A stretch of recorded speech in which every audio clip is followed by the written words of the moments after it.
My name is Athena Reynolds. I'm 33 years old. 2 months ago, my mother stood up at our annual family reunion, held a microphone in front of 47 relatives, and announced she was giving her entire estate to my brother. When I asked why, she looked at me and said, "Because you were never really mine. I only kept you because your father made me." Everyone at that table already knew I wasn't her biological daughter. My dad brought me home as a newborn after my birth mother passed away. Virginia raised me. I called her mom for 33 years. That was never a secret. But hearing her say she'd been pretending to love me, that she'd faked it for 3 decades because my father forced her hand, that was new. That was a knife I didn't see coming. Before I take you back to that afternoon, take a moment to like and subscribe, but only if this story truly speaks to you. Let me take you back to early June, the day my mother tried to bury me, and the day I decided to dig up a truth she never wanted found. The Reynolds farm sits on 120 acres outside Millbrook, Virginia. Rolling pasture, a white oak tree line along the creek, and a farmhouse my father built with his own hands 40 years ago. Every board, every beam, Harold Reynolds measured it, cut it, nailed it himself. I grew up knowing I wasn't Virginia's biological daughter. Dad never hid it. He told me when I was old enough to ask, "Your birth mother's name was Claire. She passed away a few weeks after you were born. I brought you home because you're my daughter." Simple, no drama, no shame. He carried me into this town in broad daylight, and every neighbor on Route 12 knew the story. Virginia agreed to raise me, and the community praised her for it. What a good woman, they said, taking in Harold's child like her own. But I always felt the difference. James sat in the front seat of Virginia's car. I sat in the back. James got asked what he wanted for dinner. I ate what was served. James heard, "You're so much like me." I heard, "You should be grateful." The gaps were small enough to explain away. Maybe I was just quieter. Maybe Virginia bonded more naturally with her biological son. Maybe I was reading into things. Then Dad would come home from the workshop, sawdust on his flannel, and pull me into a hug that smelled like oak and turpentine. "You are my daughter," he'd say. "Not more, not less." He never treated James and me differently, not once. I remember being 9, standing in the hallway past my bedtime, hearing Virginia tell our neighbor Mrs. Calloway something she thought I couldn't hear. "I raised that girl because Harold wants me to. I never had a choice in it." I went back to bed. I didn't cry. I just decided I'd be so good that one day she'd choose me on her own. She never did. Dad died 5 years ago. Heart attack on a Tuesday morning, halfway between the barn and the house. He was 62. At the funeral, Virginia delivered the eulogy. She mentioned James by name 3 times. She mentioned the farm, the community, Harold's siblings. She talked about what a devoted husband he was, what a provider. She never said my name. I sat in the second pew, between Aunt Margot and Cousin Rachel, and I told myself it was grief. People forget things when they're grieving. It didn't mean anything. After the burial, when the last casserole dish had been returned and the relatives had driven home, Virginia found me in Dad's workshop. I was sitting on his stool, holding a chisel he'd sharpened the morning he died. She stood in the doorway, didn't step inside. She looked at me the way you look at a piece of furniture that came with the house, something you never picked, something you tolerate because removing it would leave a mark on the floor. "Things are going to be different now," she said. "Your father isn't here to protect you anymore." I didn't understand that sentence for 5 years. After Harold's death, Virginia shifted. Not overnight, slowly, like a tide pulling back. She started calling James weekly, then daily. She invited him to the farm for financial planning meetings that I only learned about from Aunt Margot. She rearranged the living room and moved every photo of Dad and me to the hallway closet. She didn't fight me. She didn't yell. She just stopped seeing me, stopped calling, stopped asking. One Thanksgiving, I drove 2 hours to Millbrook with a pecan pie, Dad's favorite recipe. Virginia opened the door, looked at me like I was a delivery driver, and said, "Oh, James isn't coming until tomorrow. You should have called first. I ate Thanksgiving dinner alone at her kitchen table while Virginia watched television in the next room. The chair at the head of the table, Dad's chair, was pushed against the wall, covered with a stack of magazines. The next Christmas, I wasn't invited at all. I found out from Cousin Rachel's Instagram. Virginia and James in matching sweaters, grinning in front of the tree Dad and I used to cut together from the back ridge every December. I told myself she was grieving in her own way. I was wrong. Virginia wasn't grieving. Virginia was preparing. 3 months before the reunion, Virginia called me on a Sunday evening. Her voice had that particular sweetness she used when she wanted something, warm syrup over cold steel. Athena, I've been thinking. I'm 67. I can't manage this farm alone anymore. I need you to come home. Come home meant sell my apartment in the city, quit the proximity to my firm, and move back to Millbrook to take care of her full time. Mom, I can visit every month. I'll help you find a caregiver. We can interview. A stranger? In Harold's house? Her voice sharpened. You're my daughter. This is your responsibility. James is busy. He has a career. I let that land. James had a career. I had a career too. 7 years at an accounting firm, CPA license, a corner office I'd earned by working Saturdays for 3 years straight. But Virginia never called what I did a career. She called it Athena's little job in the city. Mom, I'm not selling my apartment. Silence. The kind that hums. After everything I sacrificed for you, she said. 33 years I raised you, fed you, clothed you, and you can't even... I'm grateful, Mom, but gratitude doesn't mean giving up my life. More silence. Then her voice dropped. Not louder, but flatter, colder, like a door clicking shut. Fine, you'll see the consequences at the reunion. She hung up.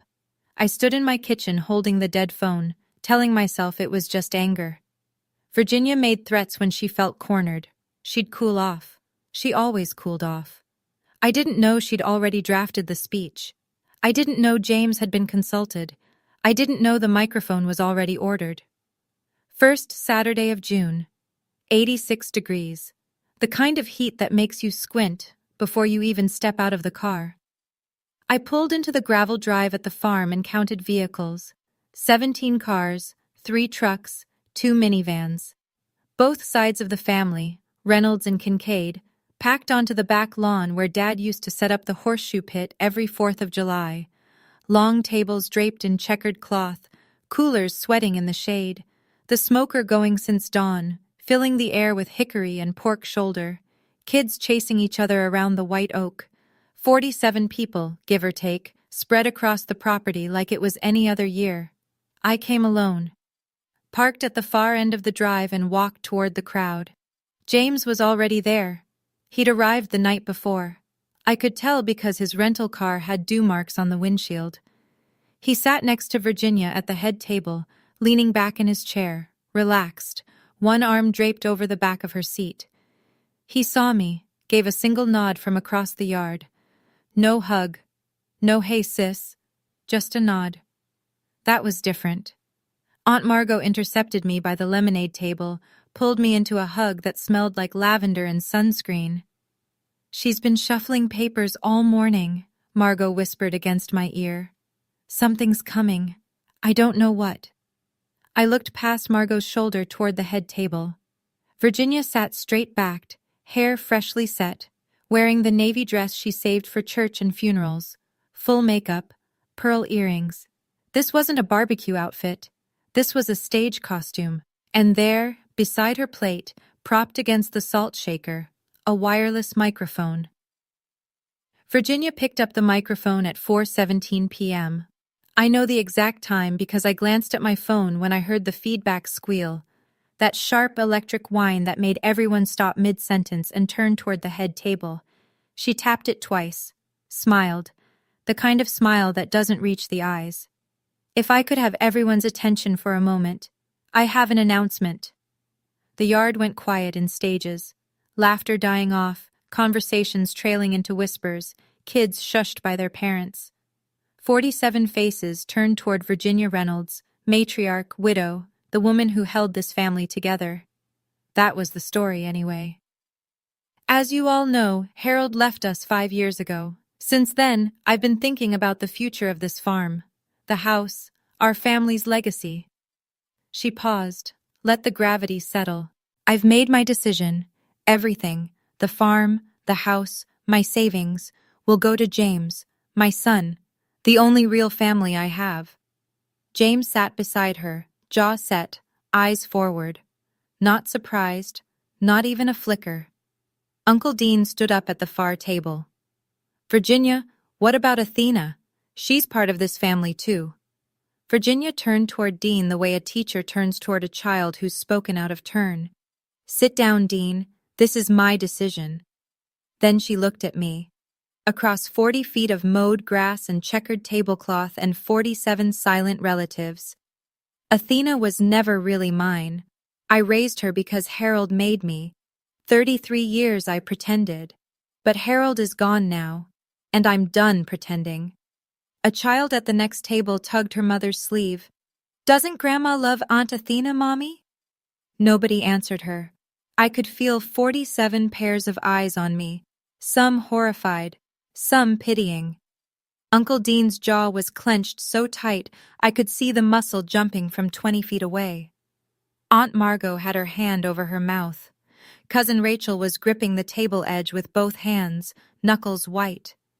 And James. James sat perfectly still beside Virginia, eyes fixed on some middle distance, face arranged into an expression of carefully practiced neutrality. He didn't flinch. He didn't look at me. He didn't shift in his chair. He'd known. He'd rehearsed this too. Not the words, but the stillness. The art of sitting next to a detonation and pretending you can't hear the blast. I stood there holding a paper plate, potato salad, a bread roll. My hands were steady. My chest wasn't. I set the plate on the table, straightened my back, looked at Virginia. Thank you for finally being honest about it, Mom. Then I turned around and walked to my car. 2 hours on the interstate, windows up, radio off. Just the road and the engine and the white noise inside my skull. I drove the speed limit the entire way because that's what I do when I'm falling apart. I follow rules. I signal lane changes. I count mile markers. It's the only thing keeping my hands from shaking. At mile marker 41, I started counting what I'd lost. First, a mother. Not biologically. I'd always known that, but emotionally. Virginia just announced to 47 people that she'd been faking it. 33 years of birthday cards, holiday dinners, and goodnight kisses. All performance. All obligation. Second, the farm. Dad built that house. Hammered every nail, sanded every banister. He planted the white oaks along the creek when I was 3, told me they'd be tall enough to climb by the time I was 10. He was right. The farm wasn't just property. It was Harold Reynolds in physical form, and Virginia was handing it to James alone. Third, Dad's honor. Virginia told everyone Harold forced her to raise me, painted him as the kind of man who'd guilt his wife into mothering a child she didn't want. She made it sound sordid, shameful, like he'd committed some moral crime by bringing his own daughter home. But I was there, or rather, I existed because of what happened. Dad didn't sneak me through the back door at midnight. He carried me into Millbrook in broad daylight. He introduced me to every neighbor on Route 12. He put my name on the mailbox next to his. Harold Reynolds never hid from anything in his life. And now he was dead, and Virginia was rewriting him into a man who deserved to be ashamed. He couldn't correct her. He'd been in the ground 5 years, and she was editing his story with a microphone and a phone tree. Fourth, the story. Virginia would control the narrative now. The grieving mother, the ungrateful adopted daughter, the tragic sacrifice. But here's the thing about being a CPA. You live by numbers, verifiable data. Virginia made a public claim that I wasn't real family, that only blood mattered. Fine. Let's talk about blood. I remembered something. 3 years ago, James's wife Lily posted a photo on Facebook. James holding a little blue box, grinning. Caption: Birthday gift for the hubby. Let's find out if he's secretly royalty. An ancestry DNA kit. James had a profile on the database. His results were already in the system. I pulled into my apartment complex at 6:48 p.m., opened my laptop before I took off my shoes. Search bar, Ancestry DNA kit, same-day delivery. 48 hours after the reunion, my phone rang 11 times. Not one of those calls started with, "Are you okay?" Virginia moved fast. I'll give her that. The woman could work a phone tree like a campaign manager. Cousin Beth from the Kincaid side called first. "Athena, honey, I heard what happened. Virginia's just devastated. She says you stormed off without even—" "I didn't storm off, Beth. I walked to my car." "Well, she said you made a scene. She says she's been carrying this secret for 33 years and it's been eating her alive." Virginia's narrative was already forming. The martyr mother, burdened with another woman's child, finally breaking under the weight of her own sacrifice. She wasn't the villain. She was the victim. James texted me that evening. 3 messages, no greeting. "Athena, don't make this bigger than it is. Mom told the truth. You should accept it and move on. Call her. Apologize." I stared at that last word. Apologize. For what? For standing in my own family's yard and hearing my mother say she'd faked loving me? Then Rachel, Aunt Margot's daughter, 29, sharp as a tack, sent me a screenshot. Virginia had posted on Facebook, privacy set to friends. 33 years I sacrificed for a child who wasn't mine. Now I choose peace. 42 likes, 12 heart reacts, comments full of, "You're so brave, Virginia, and God sees your heart." That evening, Aunt Carol from the Kincaid side called. Her voice was careful, almost apologetic. "Athena, I don't know if I should say this, but Virginia told a few people that Harold forced her to keep you because he felt guilty about that woman. She's saying Harold nearly left the family over her." My father, the most honest man in Millbrook, and Virginia was turning him into the villain of a story he couldn't correct. That was the moment the DNA test stopped being about inheritance. It became about Harold. Aunt Margot drove 2 hours on a Wednesday afternoon to sit at my kitchen table and drink coffee that was too strong for both of us. She brought an album. Not the official family one Virginia kept in the living room cabinet. This was Margot's personal collection.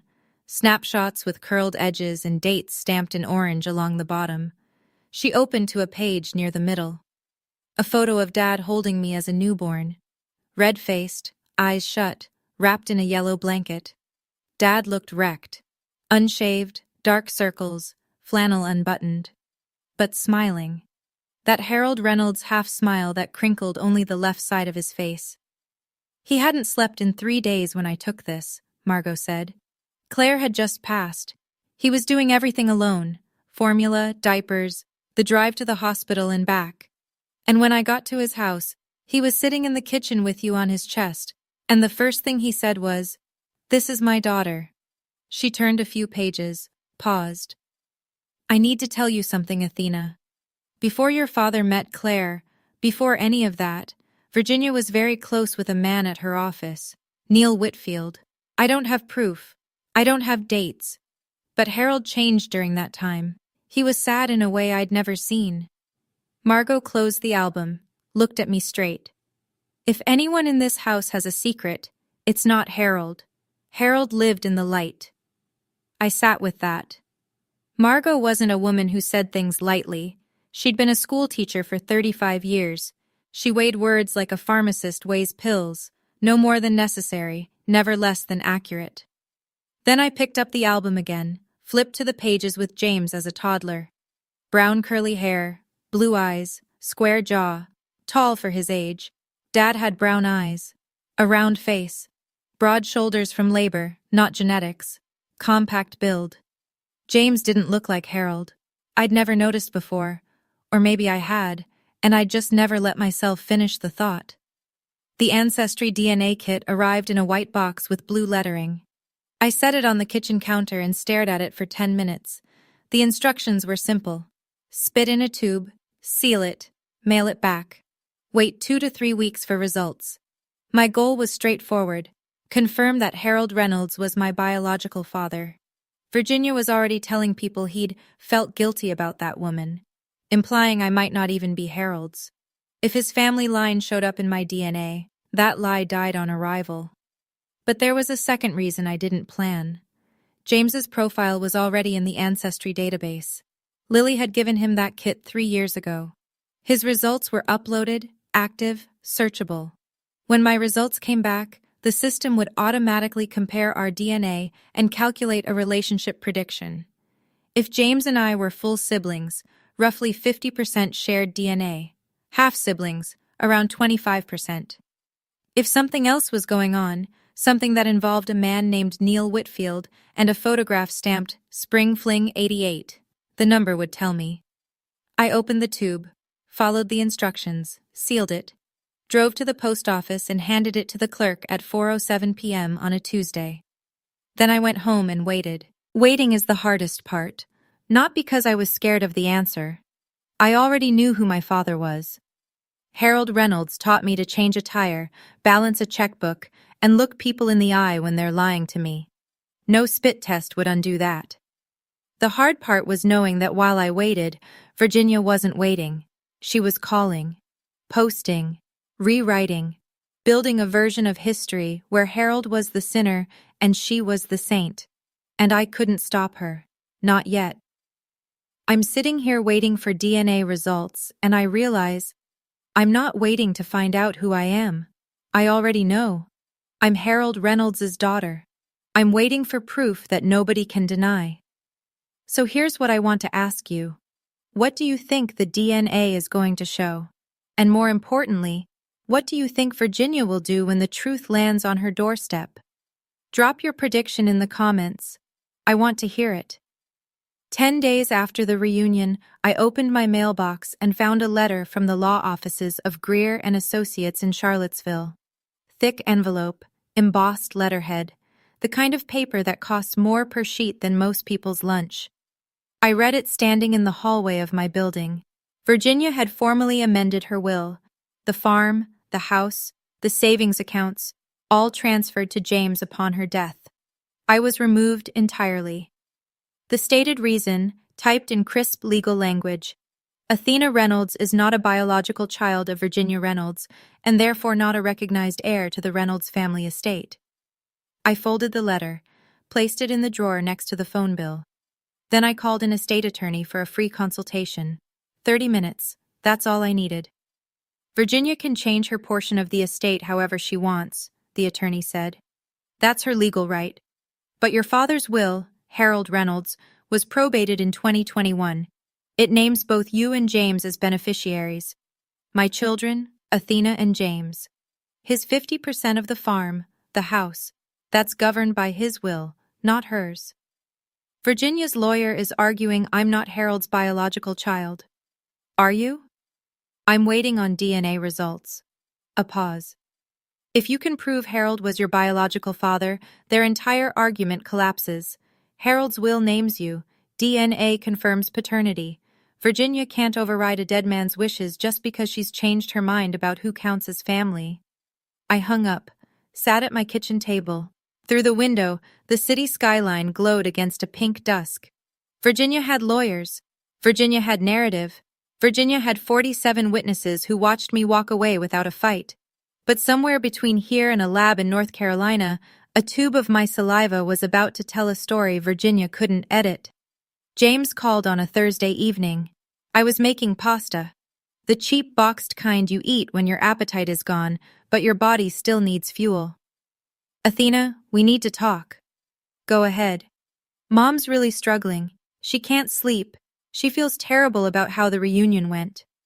She held a microphone, James. She rehearsed it. She was emotional. People say things when they're... She had papers prepared. She consulted a lawyer before the reunion. She changed her will. That's not emotional. That's premeditated. Silence. I could hear him breathing. James always breathed louder when he was cornered, a habit since childhood. Look, I'm not calling to fight. I'm calling because Mom wants you to come home and talk. Talk meaning apologize. Talk meaning, yes. Acknowledge that she carried this burden for 33 years and, James, I turned off the stove. You knew. You drove in the night before. You sat next to her. You didn't flinch when she said it, not 1 second of surprise. Nothing. You knew what she was going to say, and you let it happen.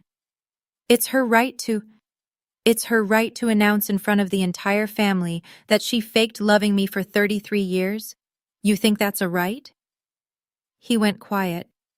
When James goes quiet, it means he knows he's wrong, but doesn't have the architecture to admit it. The estate belongs to Mom, he finally said. You need to accept that. Half belongs to Dad, and Dad wrote both our names. He hung up. I stood in my kitchen, phone in hand, noodles cooling on the stove. James hadn't asked a single question that mattered. Not, is it true? Not, are you okay? He only asked when I'd apologize. That told me everything. I drove back to Millbrook 2 weeks after the reunion to visit Aunt Margot. Stopped at Donovan's Coffee on Main Street, the same shop where Dad used to buy me hot chocolate on Saturday mornings after we'd finished feeding the horses. Karen Donovan was behind the counter. She'd known me since I was 8. She made my usual, medium drip, 1 sugar. But her eyes were different. That particular softness people get when they've heard something about you and don't know whether to say it. Athena, honey, I heard about the situation with your family. I'm real sorry. Thank you, Karen. Virginia was in here last week with her bridge group. She talked about it. I didn't ask what Virginia said. I didn't need to. The look on Karen's face told me everything. Virginia had brought her performance to town. Walking down Main Street confirmed it. Mr. Gentry at the hardware store held the door a beat too long, his eyes full of pity. Mrs. Aldrich from the post office waved but looked away fast. Virginia hadn't just announced at the reunion. She'd expanded the tour, the church, the bridge club, the Wednesday morning Bible study. Her narrative was spreading through Millbrook like a ground fog. Low, quiet, everywhere. Then a woman I barely recognized from Virginia's bridge group stopped me outside the pharmacy. Sweetie, you should know. Your mother told us Harold practically abandoned the family for that woman. She said he nearly left Virginia for her. My father, Harold Reynolds, who built every shelf in the church nursery, who plowed driveways for free every winter, who never once raised his voice at anyone in this town, and Virginia was turning him into a cautionary tale. Old Mr. Patterson, Dad's closest friend, 81 years old, still sharp as a roofing nail, caught me at the corner of Elm and 3rd. Athena, he gripped my arm. Your father was the most decent man this town ever had. I don't believe a word that woman says, not one. Rachel called me that night, breathless. Athena, I found something. Margot had a storage closet full of family papers, tax documents, Christmas cards, church bulletins dating back decades. Rachel had been going through them since the reunion, looking for anything that might corroborate what Margot remembered about Virginia and Neil. There's a photo, Rachel said. Company picnic. Virginia's real estate office, spring event. She's standing next to a man. Dark hair, blue eyes, tall. The back of the photo says V&N, Spring Fling 88. 88, the year James was born. I looked up Neil Whitfield, Rachel continued. He died in 2015, but he has a son, Wade Whitfield, 30 years old, lives in Raleigh, North Carolina. I let that sit. Athena, I pulled up Neil's obituary photo. I compared it to the picnic picture. Rachel paused. Then I looked at James's Facebook profile. And? The jawline, the eyes, the way they smile, it's the same smile. Athena, James looks nothing like Uncle Harold, but he looks exactly like Neil Whitfield. I closed my eyes, saw Dad's face, round, warm, weathered from outdoor work. Brown eyes, compact build, hands too big for his frame. Then James, angular jaw, blue eyes, 6'1".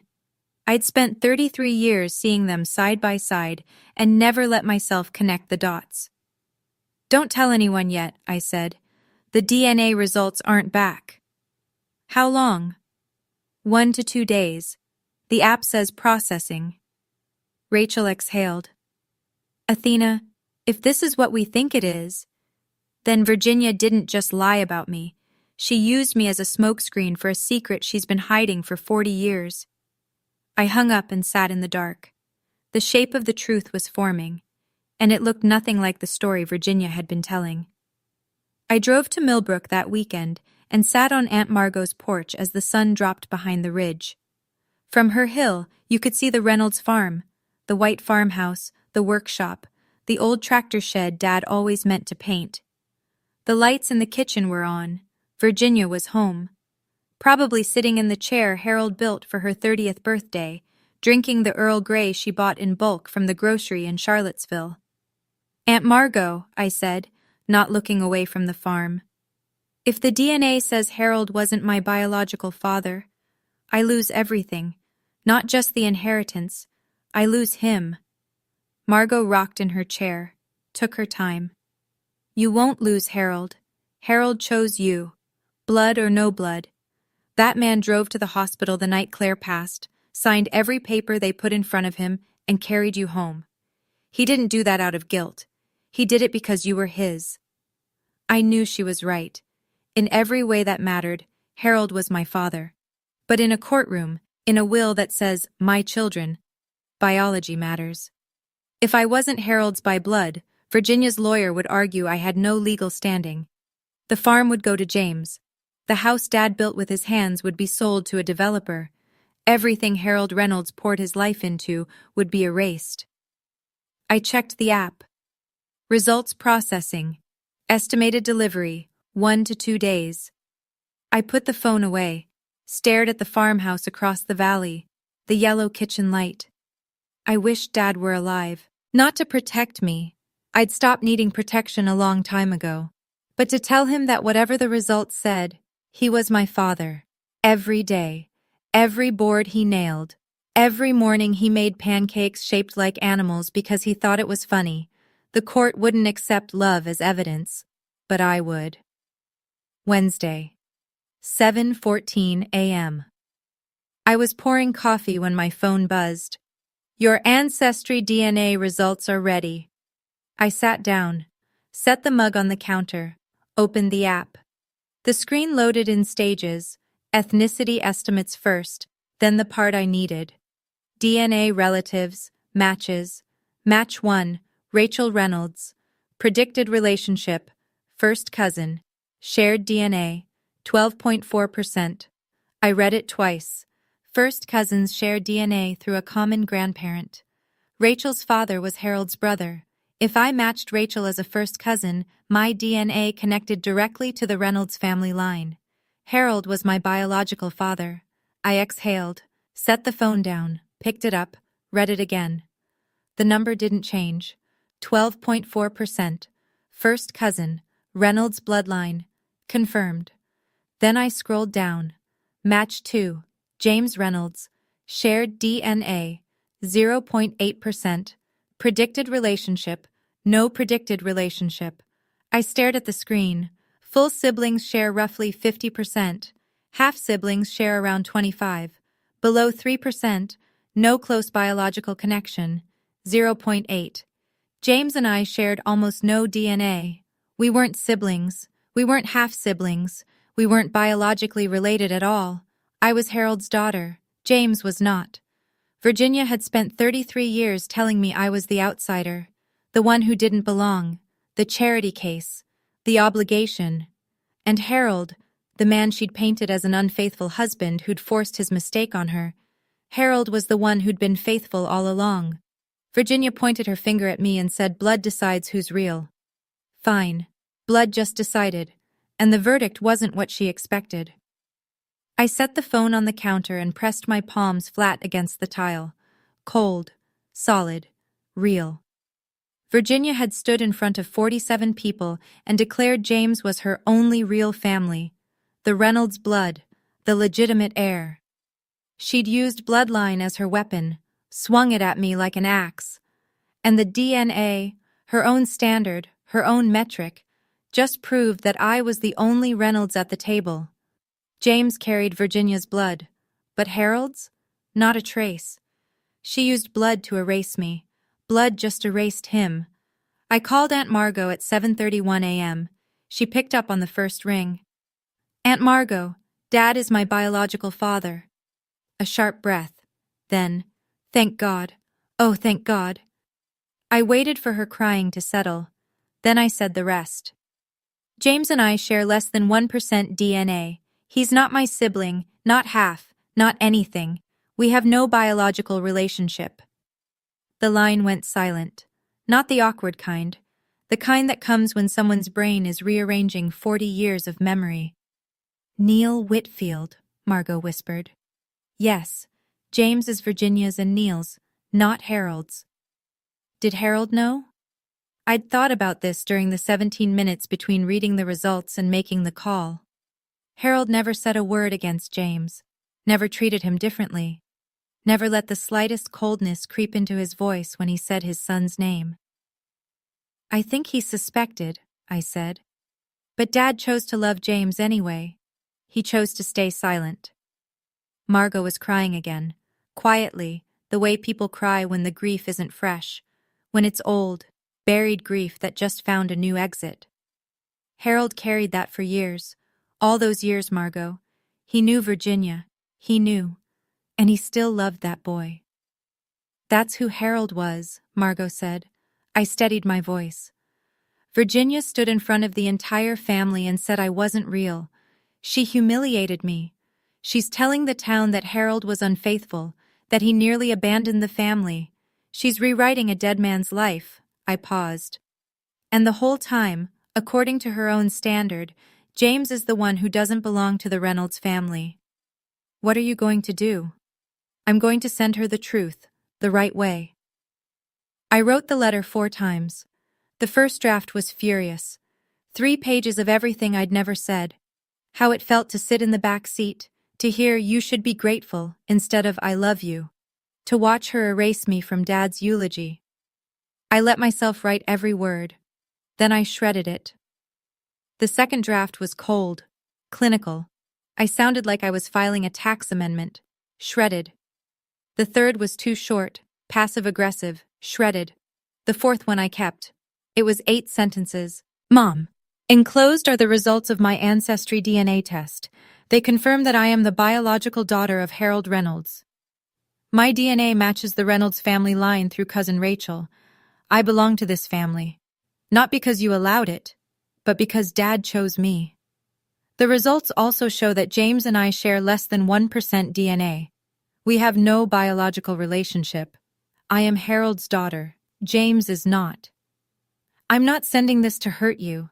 I'm sending it because you stood in front of 47 people and told them I wasn't real family. I have the right to correct the record. I don't need your apology. I just need you to stop lying about Dad. I printed the DNA results, placed them behind the letter in a manila envelope, sealed it, drove to the post office and sent it certified mail, tracking number, signature required. I also mailed a copy to my attorney. The clerk stamped the receipt at 11:47 a.m. on a Thursday. Virginia would receive it Saturday. I walked to my car, sat in the driver's seat, and breathed. Just breathed. For the first time in weeks, my chest didn't feel like it had a fist inside it. The truth was on its way. And for the first time, Virginia wouldn't be the one telling it. I just mailed the most important letter of my life, and my hands weren't shaking. For 33 years, I tried to earn Virginia's love by being good enough, smart enough, quiet enough. I'm done earning. The truth doesn't need permission.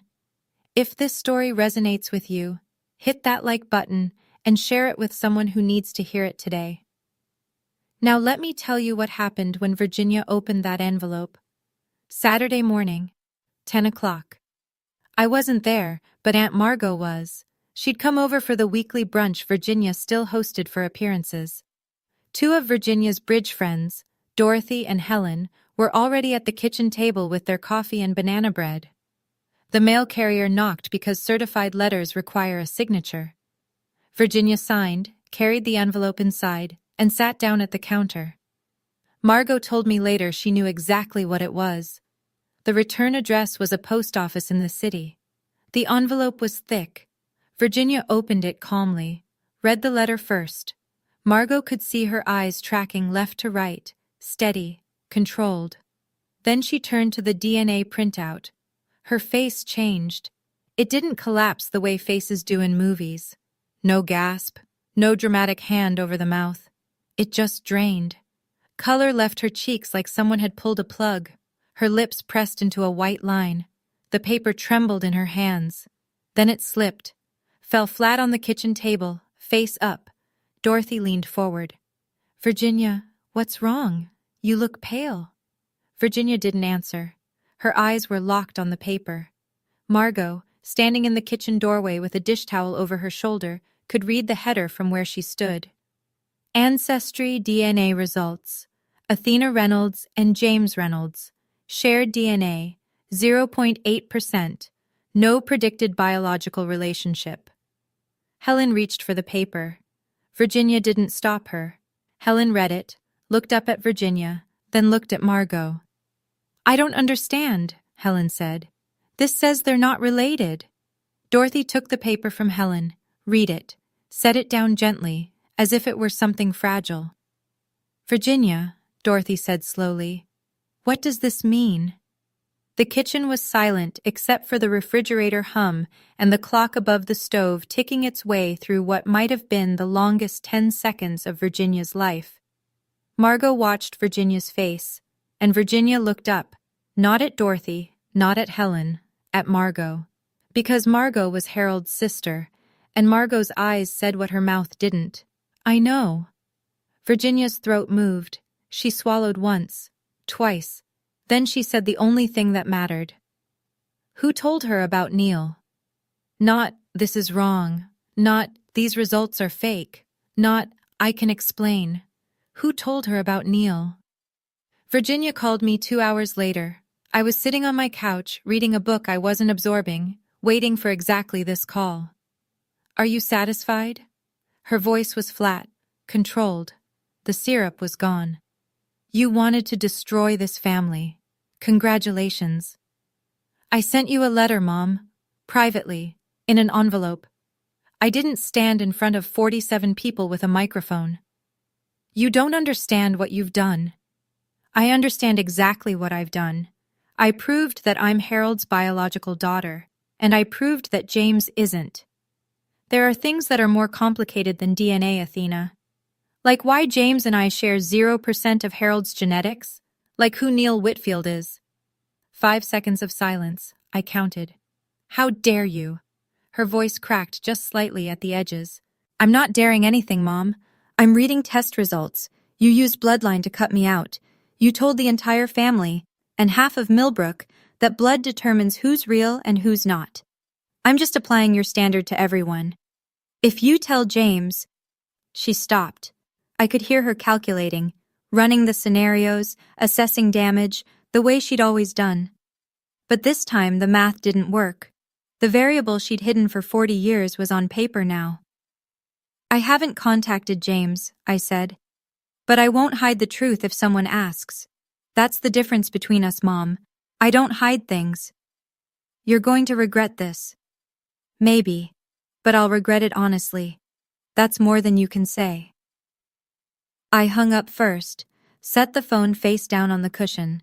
My whole life, Virginia ended every conversation. Decided when we talked, what we talked about, when the talk was over. This time, I pressed the red button, and I didn't pick the phone back up. Lily called me 3 days later.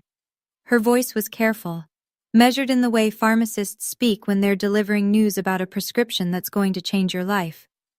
"Athena, I need to ask you something directly. James's Ancestry DNA account, we share a family login. I saw a notification. It says you and James have no predicted biological relationship." "That's correct." "What does that mean?" "It means James and I don't share enough DNA to be siblings, or half-siblings. We're not biologically related, Lily. Silence. A long one. I'm Harold's daughter, I continued. My DNA matches the Reynolds line. James's doesn't. So James is Virginia's biological son, but not Harold's. I heard her exhale. A slow, shaking release. Virginia's been calling James every day since she got your letter, begging him not to look at the results on the app. She told him the test was fake, that you manipulated the data. Did he believe her? He wanted to. But James is a lot of things. He's not stupid. He knows you can't fake an ancestry DNA comparison. Is he going to look? I told him he has to. He's resisting, but it's eating at him. He keeps looking in the mirror. Athena, he keeps looking at old photos of Harold and then looking in the mirror. My chest tightened, because I knew that look. I'd lived it for 33 years, staring at a face, trying to find yourself in someone else's features. Lily, I'm sorry. Don't be. You didn't create this. Virginia did. Then, quieter. Athena, I should have said something at the reunion. I sat there and watched it happen, and I didn't open my mouth. That's on me. You're opening it now. That counts. She's begging him not to look, Lily repeated. That tells me everything I need to know. Aunt Margot and Uncle Dean called a family meeting. Reynolds' side only. No Virginia, no James. They held it at Margot's house on a Sunday afternoon. 12 people in the living room, mismatched chairs pulled from the kitchen, the dining room, the back porch. Margot stood by the fireplace with the DNA printout in her hand. She laid it out plainly. Athena is Harold's biological daughter. DNA confirmed. Athena matches the Reynolds family line. James and Athena share less than 1% DNA. James is not Harold's son.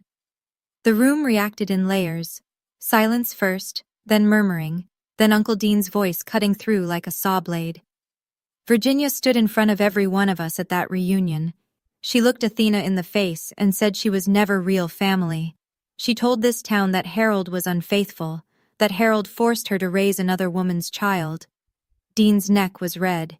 His hands gripped the arms of his chair. And the whole damn time, it was Virginia who stepped out. James is the one who isn't Harold's. Cousin Mark stood up. She desecrated Harold's memory, in public, with a microphone. Harold couldn't defend himself, Aunt Phyllis added quietly. She was 81, Harold's oldest sister, hadn't spoken to anyone in the family since her hip surgery. But she'd driven 40 minutes to be in this room. He's been in the ground 5 years, and she's slandering him to anyone who'll listen, calling him unfaithful, saying he forced her. That man never forced anyone to do anything in his life. Phyllis picked up her phone and called Virginia right there in the living room. Virginia didn't answer. By the end of that week, 8 members of the Reynolds family had called Virginia. Not to yell. Just to say they knew, and they were disappointed. Virginia's phone calls went to voicemail. Her Facebook posts went unanswered. Old Mr. Patterson ran into Virginia outside the post office on a Tuesday. Margot heard about it from 3 different people.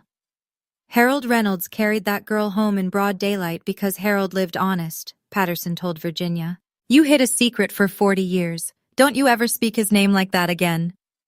Virginia didn't respond. She got in her car and drove home. James finally opened the results on a Thursday night. Lily told me later he sat at the kitchen table with his laptop for 45 minutes before clicking the link. The screen loaded. He saw his match list, his predicted relationships, and the absence where Athena Reynolds, sister, should have been, replaced by no predicted relationship. He drove to Millbrook the next morning, 4 hours, didn't call ahead. Lily told me what happened in pieces over 3 separate phone calls because James didn't tell her all at once. He'd say a few sentences, go quiet, say a few more days later. He walked into the kitchen. Virginia was at the table. Neil Whitfield. Who is Neil Whitfield, Mom? Virginia pressed her hands flat on the table. Her fingers were white. You don't understand, James. It was complicated. Harold and I, we weren't happy. Neil was... Who is my father? Harold is your father. Harold is not my father. The DNA says 0, Mom. 0. Virginia started to cry. Not the controlled, audience-ready tears she'd produced at the reunion. Messy, jagged crying. The kind that comes from a place that hasn't been opened in decades. I loved Neil, she whispered. Harold was a good man, but Harold was just what? James's voice broke. The man who taught me to ride a bike? Who sat in the bleachers at every game I ever played? Who worked that farm 60 hours a week so I could go to college? Who I called Dad every single day of my life? Virginia reached for his hand. James pulled it away. You humiliated Athena in front of the whole family because she wasn't blood. You said blood is what makes someone real family. Those were your words, Mom. With a microphone. His chin trembled. But I'm the one who isn't blood. You knew. You always knew. And you chose to destroy Athena to protect your lie about me. He walked out the front door. Didn't look back. Lily said James didn't speak to Virginia for 3 weeks. The longest silence of Virginia's life. And for the first time, she was the one waiting for a phone that never rang. I hired an estate attorney the following Monday. Formal retainer. Paid with money I'd saved over 7 years of working Saturdays nobody noticed. I sat across from her desk and laid out the facts like a balance sheet, because that's how I process the world. Credits, debits, what adds up and what doesn't. Harold's will, probated August 2021, property split, 50% to Virginia, 50% divided equally between my children, Athena and James. The farm, the house, the savings. The attorney reviewed the documents. Virginia amended her own will. That's within her rights. She can leave her 50% to whoever she chooses. But Harold's portion is governed by his will. He named you specifically. Virginia's legal team is arguing I shouldn't qualify as Harold's child. The DNA results eliminate that argument entirely. You're Harold's biological daughter. It's in the data. I nodded. Then I said the part that mattered most. I don't want to remove Virginia from the house. She lives there.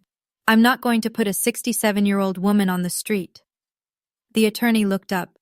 I want to protect the farm. Virginia has been talking about transferring everything to James. James mentioned to Lily that a developer offered to buy the land last year. 120 acres outside Millbrook. That's prime real estate for subdivision. You want to block the sale? I want to preserve what my father built. He cleared that land. He planted those trees. He built that house board by board. The attorney filed a petition that week to protect Harold's estate from unauthorized transfer. There was an irony I didn't miss. By DNA, James wasn't Harold's biological son. But Harold wrote James's name in his will because Harold chose to love him. I wasn't going to cross that name out. Dad wouldn't have wanted that. Dad wrote both our names, I told the attorney. I'm protecting both. 6 weeks later, I drove to Millbrook on a Saturday morning before the sun cleared the ridge. The farm was quiet. Virginia wasn't home. She'd gone to stay with James and Lily in the city, a temporary arrangement that everyone knew was Virginia's way of running from the town that now whispered her name instead of mine. I parked by the workshop, got out, stood in the grass for a minute, just breathing. The fields stretched out in every direction, green from the June rains, the white oaks along the creek taller than I remembered. Dad planted those when I was 3. I climbed them when I was 10. Now they shaded half the south pasture. I pushed open the workshop door. The smell hit me first. Oak shavings, linseed oil, the faint ghost of the coffee Dad brewed on the workbench hot plate every morning at 5. His tools hung on the pegboard exactly where he'd left them. Claw hammer, hand plane, the chisel I'd held the day of the funeral, a pencil still tucked behind a bracket, sharpened to a point he never got to use. Everything in its place, everything waiting for hands that wouldn't come back. I ran my fingers along the workbench, found a groove he'd worn into the edge from years of clamping boards, smooth as river stone. Next to it, a coffee mug ring stained into the wood, 5 years old and still visible, like a fingerprint he'd left behind on purpose. On the shelf above the bench, I noticed something I'd missed before. A small framed photo, dusty, turned slightly toward the wall. I picked it up. Dad and me, standing beside the white oak he planted the year I was born. I was maybe 7 in the photo, sitting on his shoulders, both of us squinting into the sun. On the back, in his handwriting, "Me and my girl, best day." I put it back on the shelf, facing forward this time. Margot's truck pulled up at 7:30. She brought coffee and 2 blueberry muffins from Donovan's. We sat on the workshop porch, looking out at the farm Harold built, and said almost nothing for 20 minutes. Some silences are the fullest conversations you'll ever have. Then Margot said, "Harold would be proud of you, not because you won, because you stayed honest." I held my coffee with both hands and watched the sun hit the farmhouse windows. For the first time in months, the view didn't hurt. It just looked like home. 2 months after the reunion, a letter arrived at my apartment. Handwritten. James's penmanship. Tight, slanted, the kind of writing that comes from someone pressing too hard on the pen. No return address, but I recognized the stationery. Lily kept a box of cream-colored cards in their kitchen drawer. I'd seen it at Christmases. I opened it standing up, read it twice before I sat down. "Athena, I don't know what to say to you. I've started this letter 6 times and thrown every version away. This is the one I'm mailing because if I rewrite it again, I'll never send it. I don't know who I am anymore. My whole life I thought Harold was my father. I looked at him and saw myself. Now I look in the mirror and I see a stranger. I keep pulling up that photo Rachel found. Neil Whitfield at the company picnic. The jawline. The eyes. They're mine. I started therapy last week. The therapist asked me what I lost, and I said, my father. She said Harold is still my father. But it's not the same. It's not the same, and I don't know how to make it the same.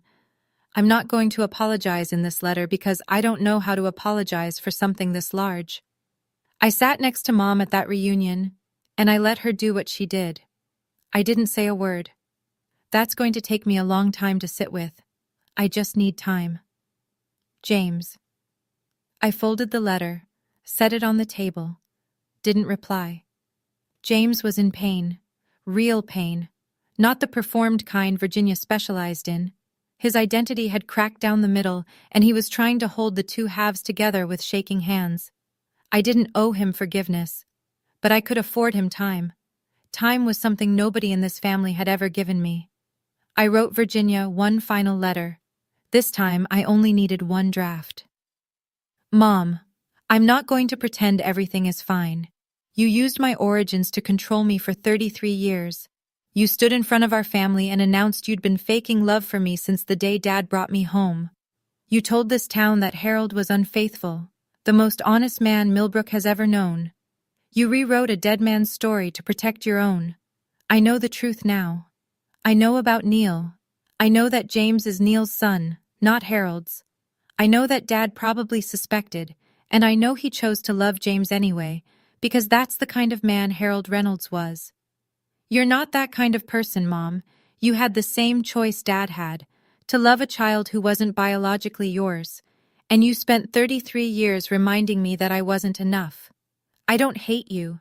Hate takes energy I'd rather spend on things that matter, but I will not allow you to continue doing what you've done. I will not absorb your lies. I will not stand still while you rewrite my father's legacy. If you ever want to talk, really talk, not perform, not manipulate, not control, I will listen. But I won't listen to lies. Not anymore. I love you, but I love the truth more. Dad taught me that. I sealed the envelope, mailed it from the same post office counter where I'd sent the DNA results. The clerk recognized me now. Small towns have long memories. I walked to my car, sat behind the wheel, closed my eyes. For the first time in months, my breathing was even. Not forced even. Actually even. The kind of steady that comes after a storm passes and you realize you're still standing. 6 months later, and here's where things stand. Virginia never apologized. But she stopped calling me the girl who isn't mine. Whether that's growth or strategy, I honestly can't tell. With Virginia, the line between the two has always been blurry. James is in therapy, Lily says he's working through it, slowly, the way you dismantle something built on a cracked foundation, one board at a time. He hasn't called me, but he hasn't called Virginia much either, and from what I hear, that silence is teaching her more than any confrontation ever could. The farm is legally protected now. Harold's portion of the estate can't be sold or transferred without my signature. I didn't cross James's name out of Dad's will. Harold wrote both our names because he chose to be a father to both of us, and I'm not going to dishonor that choice. Virginia can leave her half to whoever she wants. That's her right.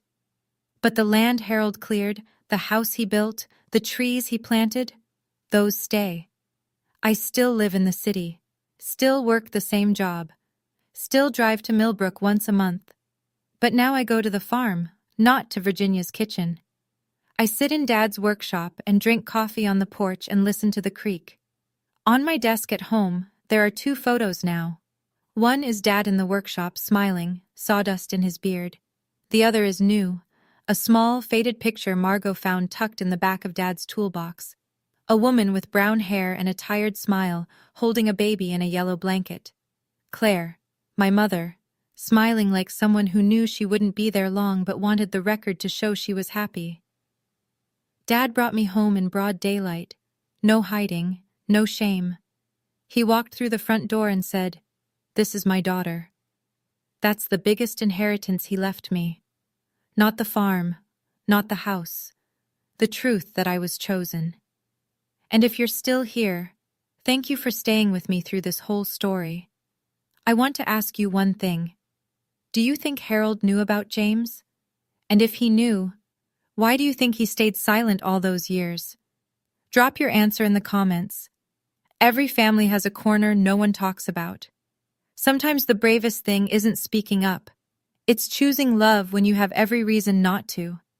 If you know someone going through something like this, share this video. Check the description for more stories. I'll see you there.